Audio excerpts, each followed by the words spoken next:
கர்த்தராகிய இயேசு கிறிஸ்துவின் நாமத்திற்கு மகிமை உண்டாவதாக. கர்த்தருக்குள் பிரியமானவர்களே, இந்த நாளுக்கான சிந்தனை பகுதியை நாம் கொஞ்சம் நேரம் எடுத்து சிந்திச்சு பார்க்கலாம். வாழ்க்கைன்றது ஒரு போர்க்களம்தான். ஆனால் நம்மளுடைய போட்டி யாரோடன்றதை தீர்மானிக்கிறது நாம தான். வாழ்வு சவாலுக்குரியது தான். ஆனால் நமக்கான சவால் எதுன்றது அறிஞ்சிருக்கிறது ரொம்ப முக்கியம். இந்த உலகத்தில் இருக்கக்கூடிய நமக்கு தற்பொழுதைய வாழ்க்கையில் திருப்தி இருக்கிறதில்ல. இதை விட இன்னும் சிறப்பாக இருக்கணும்னு விரும்புகிறோம். அடுத்தவங்களை பார்க்கும்போதெல்லாம் நமக்கு அடுத்தவர் வாழ்க்கை சிறப்பானதாக தோன்றுது. நமக்குன்னு தேவன் நியமித்த பாதையை நம்ம கவனிக்கிறதே இல்லை. இருக்கிற நிலையை விட இன்னும் மேலே போகணும்னு ஒவ்வொருவரும் முயற்சிக்கக்கூடிய போட்டிக்களமாக தான் இந்த வாழ்க்கை பார்க்கப்படுது.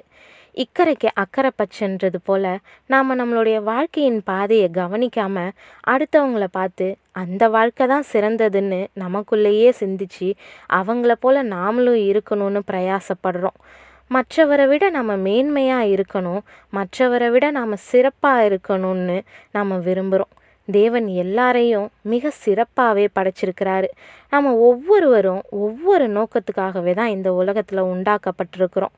நோக்கம் இல்லாமல் தேவன் யாரையுமே உண்டாக்கவில்லைன்றதை நம்ம மறந்துடக்கூடாது. அதை நம்ம மறந்து போகிறவங்களா இருக்கிறோம். ஒவ்வொரு வருஷமும் நமக்கான வாழ்க்கை திட்டம் தேவனால் முன்வைக்கப்படுது. நாம் அதை பயன்படுத்துகிறோமா இல்லை வீணாக்குறோமான்றதை இன்றைக்கி நேரம் எடுத்து சிந்திப்போம்.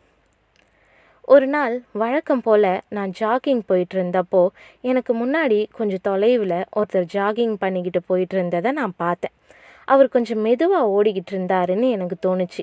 சட்டுன்னு மனதில் ஒரு எண்ணம், அவரை முந்திக்கிட்டு ஓடணுன்ட்டு ஒரு உந்துதல். என் வீட்டுக்கு போகிறதுக்கு இன்னும் 4-5 தெருக்கள் தாண்டணும். அதுக்குள்ளே அவரை பிடிச்சிடலான்னு நினச்சி வேகமாக ஓட ஆரம்பித்தேன்.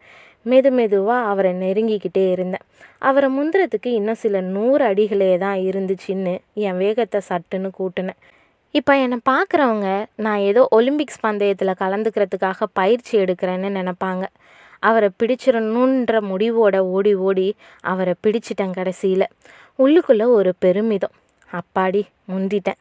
பின்னாடி திரும்பி பார்த்தா அவர் போக்கில் அவர் வந்துக்கிட்டு இருந்தார். அவருக்கு நான் அவரோட போட்டி போட்டதே தெரியாது. சந்தோஷம் கொஞ்சம் அடங்கியதுக்கு அப்புறம்தான் நான் என் பாதையை தவற விட்டதையே நான் உணர்ந்தேன். அவரை தோக்கடிக்கணுன்ற ஒரே நோக்கத்தோட ஓடிய நான் திரும்ப வேண்டிய தெருவை விட்டுட்டு 6 தெருக்கள் தாண்டி வந்துட்டேன். இப்போ வந்த வழியே திரும்பி அத்தனை தூரத்தையும் கடந்து நான் என் வீட்டுக்கு போகணும். பிரியமானவர்களே, இதே போல தான் நம்மளுடைய வாழ்க்கையிலேயே நாம் நடந்துக்கிறோம். நம்மளோட வேலை செய்கிறவங்களோடையும் சுற்றி இருக்கிறவங்களோடையும் நண்பர்களோடையும் குடும்பத்தில் இருக்கிறவங்களோடையும் போட்டி போட்டு அவங்கள மிஞ்சணுன்னு இல்லை அவங்கள விட நாம் சிறப்பானவங்களாக இருக்கணும்னு முயலும்போது இதுதான் நடக்குது.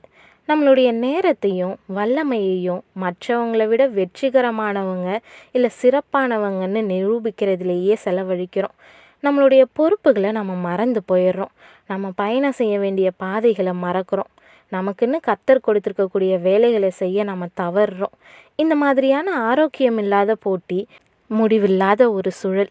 இந்த சுழலில் மாட்டிக்கிட்டோன்னா வெளியே வர்றது ரொம்ப கடினம். எப்பயுமே நம்மளை விட சிலர் முன்னால் இருப்பாங்க. ஒன்றை நினைவில் நாம் வச்சுக்கணும், தேவன் ஒவ்வொருவருக்கும் ஒரு திட்டத்தை வகுத்திருக்கிறாரு. இங்கே எல்லாருக்குமே ஒரே பணி இல்லை. ஒவ்வொருத்தருக்கும் ஒவ்வொரு அழைப்பு இருக்கிறத நாம் நிதானிக்கணும். தேவன் வகுத்திருக்கக்கூடிய நமக்கான திட்டத்தை யாரோடையும் போட்டி போடாமலேயே அவருடைய பலத்தால் சரியாக நிறைவேற்ற முடியும். வாழ்க்கையில் மற்றவங்களோட ஒப்பிட்டு பார்க்குறதையும் போட்டி போடுறதையும் தவிர்த்து நம்மளுடைய வாழ்க்கை ஓட்ட பந்தயத்தில் கவனம் செலுத்துவோம். எல்லோரையும் துரத்தி பிடிப்பதே வாழ்க்கைன்னு நினச்சி சொந்த வாழ்க்கையை தொலைக்காமல் இருப்போம். பொறுமையை விட சிறந்த பண்பு இல்லை, திருப்தியை விட மேலான இன்பமும் இல்லை. ஆமாங்க, போதும் என்கிற மனதுடனே கூடிய தேவபக்தியே மிகுந்த ஆதாயம். உண்ணவும் உடுக்கவும் நமக்கு உண்டாயிருந்தால் அது போதும் என்று இருக்க கடவோம். பண ஆசை எல்லா தீமைக்கும் வேறாயிருக்கிறது. சிலர் அதை இச்சித்து விசுவாசத்தை விட்டு வழுவி அநேக வேதனைகளாலே தங்களை உருவ குத்தி கொண்டிருக்கிறார்கள்.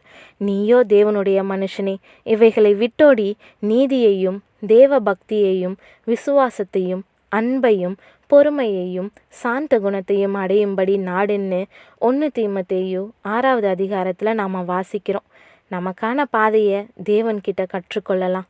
மற்றவங்கள பார்த்து தாழ்வு மனப்பான்மையும் வேண்டாம், பொறாமையும் வேண்டாம். உங்கள் பயணம் கர்த்தரோட இனிதா இந்த புதிய வருடத்தில் துவங்கட்டும். அவரோட ஓடுங்க, அவரால் ஓடுங்க, அவருக்காக ஓடுங்க. அவரால் நிச்சயம் கனமும் மகிமையும் உண்டாகும். கர்த்தர் தாமே உங்களை ஆசீர்வதிப்பாராக. ஆமீன்.